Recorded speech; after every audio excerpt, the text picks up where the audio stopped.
आपने सेक्शन सुना होगा, सेक्शन 40A9।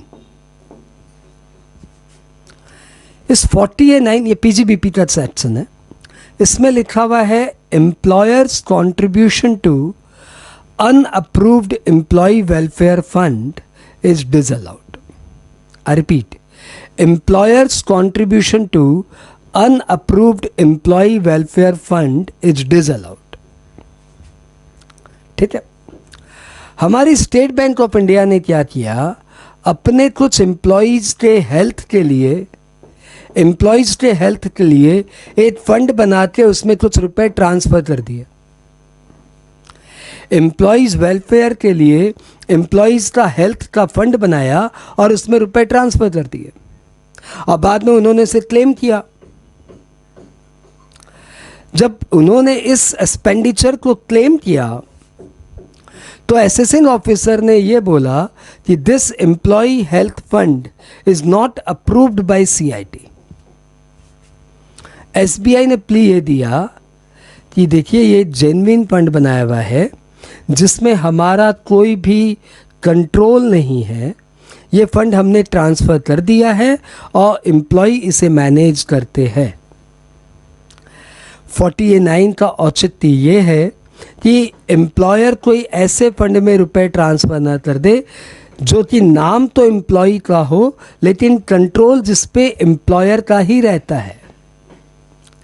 तो ऐसे फंड के लिए कमिश्नर की अप्रूवल की दरकार के प्रोविजंस बनाए गए हैं, परंतु हमारे केस में हमने तो एक जेन्युइन फंड बनाया है for the welfare of employee और हमने उसमें पैसे डाले हैं, तो this is a genuine staff welfare expenditure.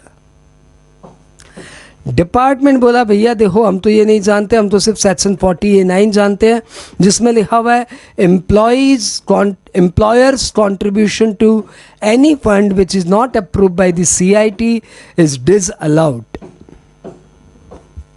मामला कोर्ट में पहुंचा और बॉम्बे हाई कोर्ट ने सरप्राइजिंगली, वेरी सरप्राइजिंगली एसएससी के फेवर में डिसीजन दिया, यानी लॉ के विरुद्ध डिसीजन दिया।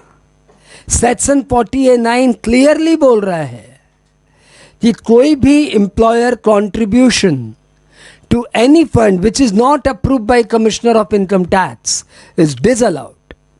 सेक्शन 40A9 क्लियर है। इंस्पाइट इस लॉ का पर्पजिव इंटरप्रिटेशन हमारी कोर्ट ने किया, नॉट द लिटरल इंटरप्रिटेशन। और कोर्ट ने यह बोला कि इस लॉ का, इस सेक्शन का पर्पस ये है कि कोई ऐसा फंड ना बन जाए जिसमें एम्प्लॉयर का ही कंट्रीब्यूशन है और एम्प्लॉयर का ही कंट्रोल है, सिर्फ नाम एम्प्लॉय का है। इसके लिए सीआईटी को एक बार इसको चेक कर लेना चाहिए, अप्रूवल दे देना चाहिए। लेकिन जब कोई fund apparent prima facie glowingly undisputedly staff welfare के लिए बनाया हुआ है जिसमें कोई डिबेट नहीं है, तो ऐसे फंड में एम्प्लॉयर का कंट्रीब्यूशन क्यों डिसअलाउ करेंगे। एंड फाइनली एसएससी के फेवर में डिसीजन लिया। ये लैंडमार्क डिसीजन है सर, ये लैंडमार्क डिसीजन है कि यदि एम्प्लॉय के किसी फंड में जेन्युइनली रुपया ट्रांसफ़र कर रहा है तो 40A9 को ओवर रूल करते हुए आप उसका डिडक्शंस ले सकते हो। आई होप पीजीबीपी का ये सेक्शन आपको एकदम क्लियर हुआ नाउ, और इस केस स्टडी से आपको कॉन्सेप्ट और क्लियर हुआ। Thank you.